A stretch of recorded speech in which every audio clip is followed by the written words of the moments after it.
Nomor 1, diselesaikan hutang piutang. 2, ditunaikan janji. 3, diselesaikan wasiat beliau. Saya berwasiat A, saya berwasiat B, itu diselesaikan. Baru yang keempat, biaya pemulasaraan jenazah diselesaikan. Kalau udah selesai, boleh bagi waris. Tapi kalau belum, gak boleh bagi waris sebelum itu tertunaikan.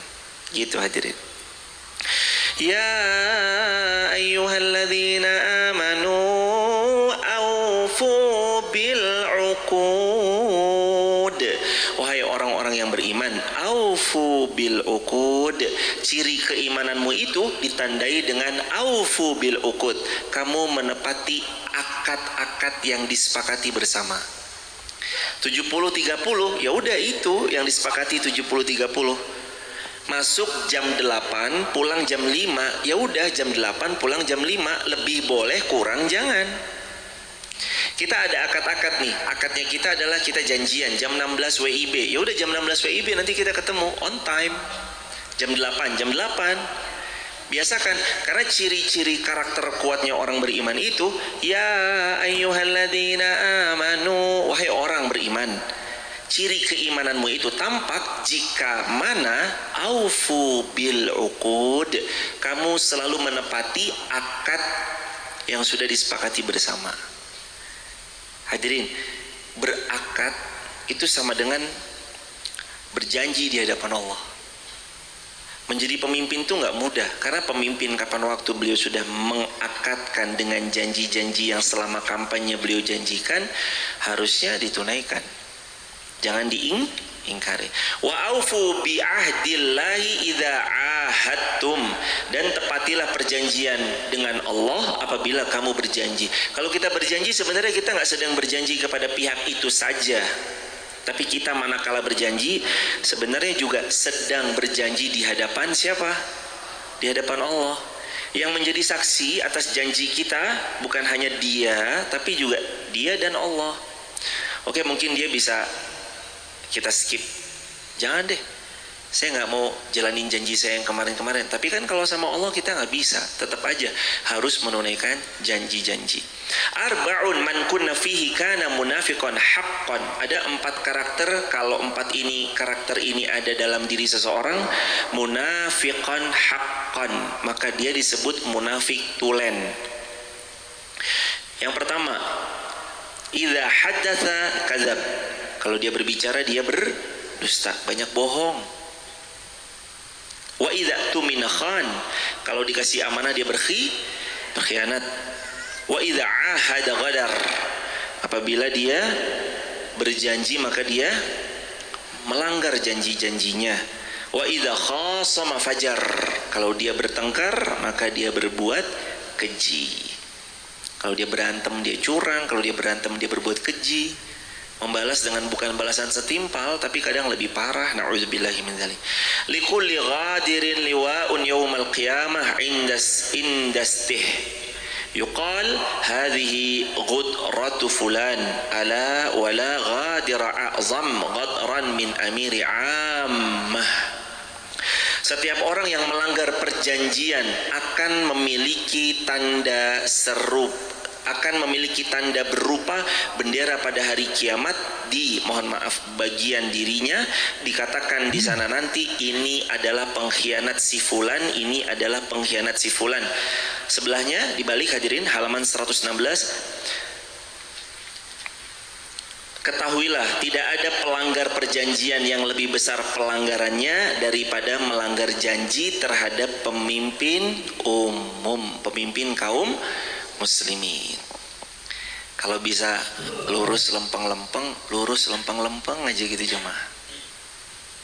Pokoknya ada pemimpin kaum muslimin, dan kita udah tahu nih, pemimpin kaum muslimin menginstruksikan A. Selama instruksinya itu, perintahnya pemimpin kita itu keputusan perpres, misalkan dari presiden atau dari menteri atau dari mana, tidak menyalahi syariat, taat. Berusahalah untuk taat. Walaupun kita agak kurang berkenan, tapi berusahalah untuk taat. Mohon maaf, jangan mengkadali sistem. Kalau ada pintunya jalur depan, lewat aja pintu jalur depan. Jangan lewat genteng, jangan lewat pintu belakang. Pokoknya lurus lempeng aja gitu. Jangan kadalin sistem. Hati-hati hadirin, ini ada dosa besar yang berhadapan sama kita kalau kita sampai-sampai nggak taat sama pemimpin. Kecuali kalau pemimpin kita memerintahkan pada kemaksiatan, baru kita boleh menasehatinya, lalu kita menegur beliau dengan cara yang ihsan. Tapi kalau pemimpin kita masih nyuruh kita dalam kebaikan, membuat skema, diatur di sana ada lampu merah, kuning, hijau. Lampu merah, kuning, hijau itu kan sebenarnya untuk mengatur supaya lalu lintas kita tuh berjalan nyaman. Dari arah sini, arah timur, barat, utara, selatan, semuanya nyaman. Diaturlah lalu lintas itu.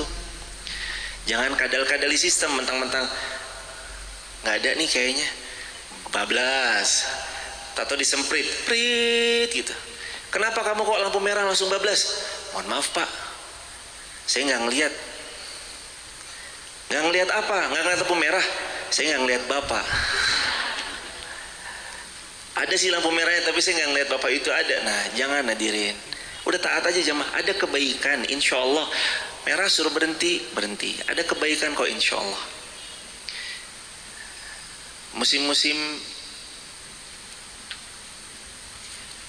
Musim-musim kemarin tuh ya insya Allah juga sebenarnya ada kebaikan ya, meskipun banyak. Musim-musim 2024 kemarin tuh loh hadirin, pas corona taruhlah gitu ya hadirin. Kemarin kan banyak juga ya orang yang saya nggak mau ini, saya nggak mau itu. Ya memang sekali lagi ya hadirin, ini banyak sekali juga di dalamnya. Tapi kita memohon kepada Allah, semoga Allah memberikan kita afiah, kesehatan yang terus dalam manfaat, amin ya rabbal alamin. Nanti pun kalau ada misalkan ya sementara di rumah dulu, udah taat aja sama pemimpin. Kalau memang seperti kemarin 2020 kita diperintahkan untuk semuanya stay at home, di rumah dulu, udah di rumah dulu aja.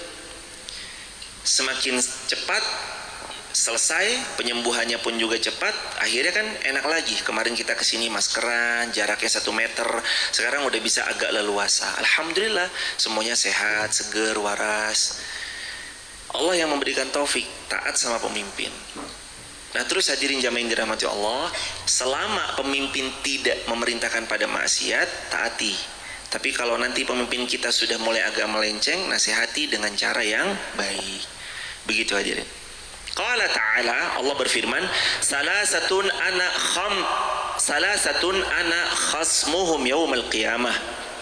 Ada 3 golongan manusia yang aku Allah akan menjadi seteru baginya pada hari kiamat. Maksudnya gimana Us? Maksudnya ada 3 golongan manusia yang besok Allah memusuhi mereka. Ya Allah hadirin, dimusuhin manusia udah gak enak, betul? Dunia kalau punya musuh terasa sempit atau luas? Sempit. Makanya satu musuh kebanyakan, 1000 kawan kurang. Kita nih ngaji gak mau banyak musuh hadirin, mau banyak kawan. Kita dagang bukannya mau banyak musuh, dagangnya kita mau banyak kawan. Jangan merasa jualan pakaian padahal aku udah lebih lama. Tenang aja jemaah, rezeki sudah tertakar, tidak tertukar. Tugas kita wajibnya ikhtiar. Yang adem-adem aja lah hadirin. Sini jualan baju, sana jualan baju, alhamdulillah jalan bareng. Jualan umroh, alhamdulillah jalan aja bareng. Ada orang mungkin tambal ban, sebelahnya tambal ban lagi, alhamdulillah aja. Semua rezeki Allah yang ngatur. Pernah lewat di daerah Sumedang, Jawa Barat, ada satu kawasan di daerah itu semuanya jualan tahu Sumedang. Ada mungkin 30 outlet dari ujung ke ujung. Outlet pertama tahu Sumedang nih, iyalah. Outlet kedua tahu Sumedang, ya deh ntar berhenti. Akhirnya kita berhenti pada outlet yang ke-18. Siapa yang menghendaki? Kita berhenti lalu membeli tahu Sumedang ke outlet yang nomor 18 itu. Siapa yang menghendaki? Allah. Zaman-zaman corona ini saya yakin banget, saya sama istri zaman-zaman corona sama anak-anak ke Telaga Menjer jemaah. Zaman-zaman corona tuh, Bayu ke Telaga Menjer, kata Umi. Saya sama Umi ke Telaga Menjer, sepi. Tapi waktu itu di Telaga Menjer hanya ada 1 tukang cilok jemaah. Saya sama Umi beli, waktu masih ingat seorang beli 7.000, 5.000, anak-anak kami 5.000, kami 7.000. 24.000 Allah gerakkan kaki kami ketika corona ke Telaga Menjer cuma untuk nganterin rezeki 24.000 kepada tukang cilok. Saya sama Umi sampai bilang, ini cara Allah gerakin kita. Hadirin, ya waktu itu memang suruh stay at home, tapi belum yang ketat banget gitu loh jamaah. Masih pada awal-awal, sepi banget dulu Telaga Menjer. Kami kesana gak ada bis, gak ada mobil, cuma antara kami dan tukang cilok. Judul novel, Aku dan Tukang Cilok gitu. Serius jamaah, tanya beliau. Sampai-sampai kami terus, oh begini ya cara Allah nganterin rezeki sama beliau, Bapak tukang cilok yang kita muliakan. Dibuat hati kita tergerak jamaah. Gak ada angin, gak ada hujan, udah pengen aja, yuk ngajak anak-anak jalan-jalan yuk. Mana Telaga Menjer. Sampai di sana sepi, nyek, bener-bener sepi. Gak ada siapapun jemaah, cuma saya, istri, Dinar Laika, sama tukang cilok. Udah kami berlima doang. Telaga Menjer yang biasanya kita tahu serame itu, cuma ada kami berlima. Itu cara Allah nganterin rezeki. Makanya hadirin jamaah yang dirahmati Allah, yakin rezeki tertakar tidak tertukar, tugas kita wajib ikhtiar. Siapa yang jadi musuhnya Allah? Yuk nomor 1, rajulun aqtabi tsumma ghadar. Nomor 1 yang akan jadi musuhnya Allah yaitu seorang laki-laki yang memberikan sumpahnya dengan menyebut namaku kemudian dia melanggarnya. Maksudnya bahasa gampangnya, laki-laki yang bawa nama Allah, sumpah demi Allah, sumpah demi Allah, lalu dia ingkar. Dia besok jadi musuhnya Allah. Makanya jemaah hati-hati banget bawa nyebut-nyebut nama demi Allah, wallahi, wallahi, wallahi gitu. Wallahi juga bukan 2 kali, 1 gitu. Wallahi, demi Allah. Karena emang kita cuma boleh bersumpah dengan 3 lafadz, semuanya demi Allah artinya. Wallahi, tallahi, billahi. Wallahi, tallahi, billahi. Nomor 2, warajulun ba'a hurran fa'akala thamanah. Seorang yang menjual orang yang merdeka lalu memakan harganya. Ini kejadian sama Nabi Yusuf. Nabi Yusuf itu merdeka tapi dijual seperti budak, padahal dia orang yang merdeka. Nauzubillah. Yang ketiga, warajulun istajara ajiran fastaufa minhu wa lam yu'tihi ajrah. Seseorang yang menyewa seorang pekerja lalu dia meminta ngerjain ini, ngerjain itu, ngerjain ini, ngerjain itu, dan pekerja itu sudah mengerjakan tapi tidak dibayar gajinya. Nauzubillahi min dzalik. Udah 20 tahun kerja, dia bilang ya nanti saya kasih misalkan apa gitu ya, entah pesangon, misalkan pesangon 5 juta, tapi sampai selesai nggak dikasih pesangonan 5 juta. Hati-hati hadirin, itu termasuk hal yang zalim. Jadi teman-teman juga yang punya karyawan yang Allah kasih izin punya usaha, ingat ya, ada satu kalimat ulama, bayarlah upah buruh sebelum kering-kering keringatnya. Ternyata itu juga anjuran baginda Nabi SAW. Kalau bisa tuh kita segerakan tuh memberi daripada nominal gajinya beliau. Bawahnya hadirin 116, man khala ayadan min ta'atin laqiyallahu yaumal qiyamah. Barang siapa yang menanggalkan tangan dari ketaatan, maksudnya dia nggak mau taat sama pemimpin padahal pemimpinnya memerintahkan yang baik, la hujjalah, dan tidak ada alasan yang syar'i baginya, wa man mata wa laysa fi unuqi bai'ah mata mitatan jahiliyah, maka dia bisa mati dalam keadaan mati jahiliyah gara-gara nggak taat sama pemimpin. Emang paling enak tuh taat aja jemaah, taat aja kalau bisa taat.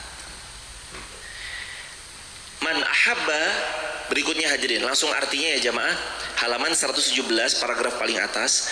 Barang siapa yang ingin dijauhkan dari neraka dan dimasukkan ke dalam syurga, maka biarkanlah kematian mendatanginya sedangkan dia beriman kepada Allah Subhanahu wa taala. Jadi siapa yang mau masuk syurga, jauh dari neraka, hendaknya dia mati tetap dalam keadaan iman.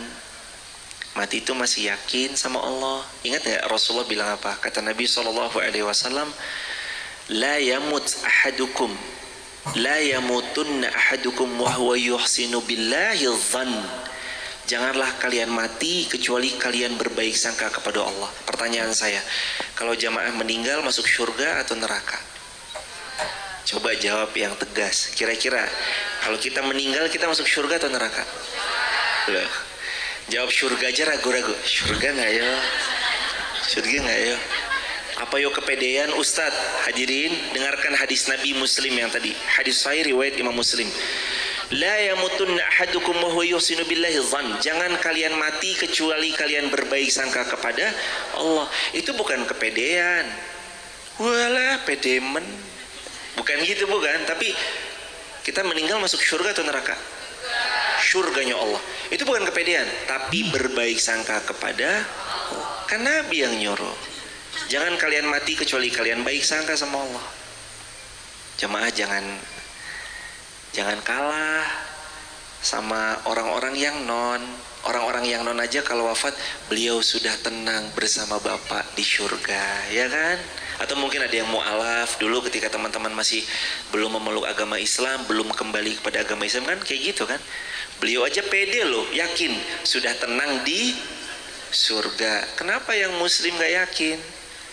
Tenang, insya Allah kita wafat, meninggal, mati, masuk syurganya Allah. Baik sangka aja sama Allah. Allah kan maha baik, baik sangka sama Allah. Kembali lagi dalam bahasan. Siapa yang mau dijauhkan dari neraka dimasukkan ke dalam syurga, hendaknya dia mati dalam keadaan beriman kepada Allah dan hari kiamat, hari akhir.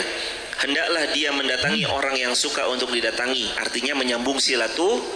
Nih syarat jauh dari neraka masuk surga. 1, beriman kepada Allah. 2, beriman kepada hari akhir. 3, hendaknya nyambung silaturahim. Sambung silaturahim hadirin. Dan hendaklah dia mendatangi orang yang suka untuk didatangi. Sambung silaturahim. Dan ingat ya hadirin, kata Nabi, datangi orang yang suka didatangi. Orang tuh emang macam-macam dan Nabi tuh ngerti.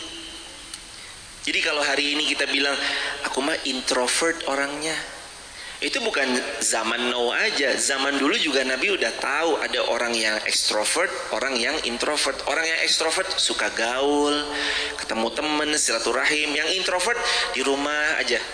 Kalau ada tamu malu gitu. Kalau ada tamu paling ngomongnya nggih, iya nggih, nggih. Jawabnya tuh pendek-pendek gitu misalkan. Mbak kemarin gini-gini. Iya. Kemarin kayaknya belum ya? Belum. Pendek-pendek jawabannya gitu. Ya nggak apa-apa. Kalau ini Nabi tuh keren banget jemaah. Nabi sampai tahu datangi orang yang suka didatangi. Yang memang beliau senang datangin. Kalau memang beliau pihak yang kita kenal punya karakteristik yang sukanya menyendiri, menyepi, beliau mungkin adalah filosof gitu ya, filsuf gitu, orang yang suka tafakur, mikirin sesuatu dalam, ya udah biarin dengan kesendirian beliau. Itu Nabi itu ngerti sekali. Barang siapa yang dia taat kepada seorang imam dengan telapak tangan maupun buah hatinya, maka hendaklah dia mentaati pemimpinnya jika dia mampu. Lalu jika ada orang lain yang datang memusuhinya, nah ini kalimatnya sebenarnya gini hadirin, diminta kita untuk taat dan jangan sampai memberontak. Gak boleh memberontak pada pemimpin. Menegur iya, menasihati iya, memberontak tidak. Bawahnya hadirin, man ata'ani faqad ata Allah wa man asani faqad asallah wa man yuti'il amira faqad ata'ani wa man ya'sil amira faqad asani. Barang siapa yang taat kepadaku maka dia telah taat kepada Allah. Barang siapa yang membangkang maksiat kepadaku maka dia membangkang kepada Allah. Barang siapa taat sama pemimpinnya dia sudah taat sama aku. Tapi siapa yang membangkang terhadap pemimpinnya, maka dia membangkang kepadaku. Astagfirullahaladzim. Mudah-mudahan kita nih yang masih sering nerobos lampu merah, diampuni dosanya sama Allah. Yang sering ngakal-ngakalin, wis tembak wae. Mudah-mudahan kita juga diampuni sama Allah. Mudah-mudahan kita ini yang kadang masih ya begitulah jemaah ya, kurang taat sama pemimpin, termasuk yang berbicara juga. Ya Allah, mudah-mudahan kita dimaafin Allah semuanya, insya Allah. Amin ya rabbal alamin. Ini nanti juga banyak ya jemaah, banyak sekali nanti. Silahkan disambungkan pada hal-hal yang lain. Silahkan disambungin, maksudnya gimana Us? Maksudnya kalau jemaah nanti ketemu ini di template aja kan, siapa yang taat sama Rasul dia taat sama Allah, siapa yang taat sama Allah, siapa yang membangkang kepada Rasul membangkang kepada Allah, siapa yang taat kepada pemimpin telah taat pada Rasulullah, siapa yang bangkang terhadap pemimpin berarti membangkang kepada Rasulullah. Kita kan nggak mau ya jamaah dibilang pembangkang. Nah yang kayak gini di template aja. Kita ntar kalau ingat lampu merah pokoknya berhenti. Niatin ntar pas lagi berhenti di lampu merah, ya Allah saya taat kepada pemimpin, berarti saya lagi taat sama Rasul. Kalau saya taat sama Rasul berarti saya sama dengan taat kepada Allah. Jadi berhenti di lampu merah sama dengan sedang taat kepada Allah dan Rasulnya. Udah simple aja, niatin ibadah. Kan segala sesuatu tergantung niatnya. Niatnya untuk Allah, niatnya untuk Rasul, sesepele apapun dapat pahala. Ingat, ulama pernah bilang, berapa banyak amalan besar tapi nilainya kecil, bahkan gak ada harganya di mata Allah, gara-gara salah niat. Dia sedekah 1 miliar tapi salah niat. Dan kata ulama, berapa banyak amalan kecil, sepele, ringan, tapi besar di sisi Allah karena niat ikhlasnya, niatnya, effortnya. Makanya hadirin, udah niatin semua karena Allah. Yang kita berhaji, niatkan bismillah ya Allah, haji saya insya Allah ambil jalur yang lurus. Yang tidak begini, tidak begitu, cari yang memang insya Allah mudah-mudahan diberkahi Allah, tidak membangkang kepada pemerintah, cari jalur yang lurus, insya Allah niat jemaah, Allah mudahkan nanti insya Allah bi'inillah. Next, man kariha min amirihi syai'an falyasbir. Barang siapa yang membenci sesuatu dari pemimpinnya, falyasbir, maka hendaknya dia banyak-banyak sabar. Kalau jemaah punya pemimpin, namanya manusia, mau dilihat dari angle manapun pasti banyak kurangnya. Maka jemaah banyak-banyak sabar kalau nanti atasan kita, direktur kita, pemimpin kita itu ada kurang-kurangnya. Taati. Lalu pesannya Rasulullah, falyasbir. Man, barang siapa kariha min amirihi syai'a, melihat sesuatu yang dia enggak suka dari pemimpinnya, falyasbir, hendaknya dia bersabar. Fa innahu man kharaja minal sultani sibran mata mitatan jahiliyah. Karena sesiapa yang dia tidak taat pada pemimpinnya, padahal pemimpinnya itu selalu menyuruh pada yang baik, maka dia bisa mati dalam keadaan jahiliyah. Terakhir ayat 118 langsung artinya, barang siapa yang keluar dari kaum muslimin maka dia telah menanggalkan ikatan Islam dari lehernya. Artinya memang kita harus berjamaah terus, gotong royong teruslah bersama dalam kebaikan dan jangan meninggalkan Islam. Lalu, dan kejahatan apa yang lebih besar daripada, dan seterusnya tadi Nabi bersabda, barang siapa yang membawa senjata untuk memerangi saudaranya maka dia bukan dari golongan kami. Hadis ini hadis sahih. Dosa besar yang ke-40 selesai. Begitu hadirin. Kami pamit, mohon maaf lahir batin. Amin. Ibu sehat juga, berkah. Amin. Amin, amin. Mabrur semuanya hadirin. Hadirin juga. Dan ada amalan ya, titip jemaah, amalan di hari Arafah buat yang tidak sedang berhaji, kata Nabi, berpuasa di tanggal 9 Zulhijjah. Itu pahalanya menghapus dosa setahun yang telah berlalu, setahun yang akan datang. Rabbana atina fid dunya hasanah wa fil akhirati hasanatan wa qina azabannar walhamdulillahirabbil alamin. Subhanakallahumma bihamdika asyhadu an la ilaha illa anta nastaghfiruka wa natubu ilaik. Terima kasih banyak hadirin. Salam keluarga di rumah, sakinah mawaddah rahmah, istiqomah sampai husnul khatimah. Assalamualaikum warahmatullahi wabarakatuh. Kami dan istri pamitan dulu jemaah. Assalamualaikum warahmatullahi wabarakatuh.